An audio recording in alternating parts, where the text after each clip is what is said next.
Have you ever walked through life feeling like you're watching instead of living?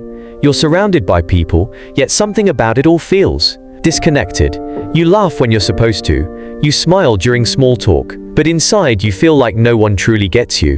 If you're someone who thinks deeply, questions often, and sees the world differently, this video is for you. Let's explore why intelligent people often feel so alone, and why it's not a flaw, but a sign of something powerful. Intelligent people, whether through IQ, emotional depth, or philosophical insight, tend to notice things others don't. You hear the unspoken hesitation in someone's voice. You see the contradiction between their words and their actions. You recognize patterns in behavior, society, even your own emotions. But when you try to talk about these things, people look at you like you're overthinking, or worse, trying to be superior. So you stop sharing, you hold it in. And slowly, isolation doesn't come from being alone. It comes from not being understood. Most people connect through shared interests, humor, or surface-level routines.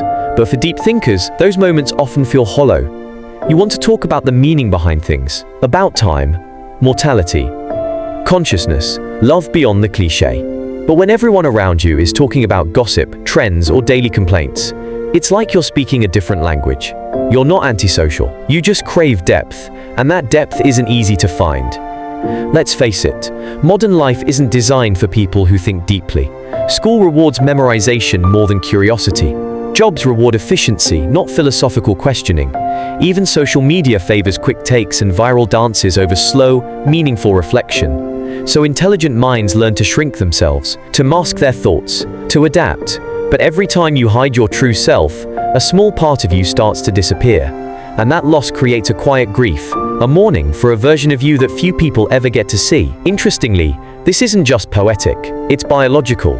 A 2016 study in the British Journal of Psychology found that highly intelligent people often feel less satisfied with social interaction. Why? Because casual interactions don't stimulate them, they drain them. Their minds are wired for deeper thought, broader concepts, long-form ideas. Small talk? It's like trying to feed a lion grass. They need space to process, to think, to be. Solitude, for them, isn't loneliness, it's necessity. Deep intelligence often comes with heightened emotional sensitivity.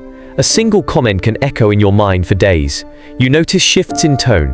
You feel energy in a room. You sense when something's off, even if no one says it. You may be labeled as too sensitive or too intense.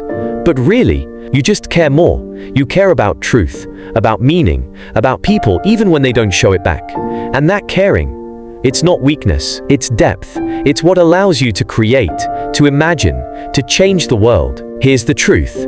Being misunderstood doesn't mean you're broken. It might mean you're awake. In a world that celebrates noise, being quiet, thoughtful, and observant can feel isolating. But some of the greatest minds in history, Einstein, Virginia Woolf, Nikola Tesla, spoke openly about their loneliness. Not because they hated people, but because their minds moved through different terrain. And maybe yours does too. So what do you do with all of this? First, stop apologizing for your depth. Second, seek quality, not quantity, in connection. One genuine conversation will always be more fulfilling than 100 hollow ones. And third, build a world where your mind is not a burden, but a gift. Read, write, reflect, create. Let solitude become a space for growth, not shame. Because maybe the loneliness you feel isn't a sign that you're empty. Maybe it's a sign that you're full. In a world that rarely makes room for full people, you are not alone in your aloneness. And you are not wrong for being different. You were never meant to fit into a shallow world. You were meant to deepen it. If this message resonated with you, subscribe for more. Comment below, I feel this. So we know we're not alone. Because somewhere, someone like you is searching for the same connection. Let's find each other.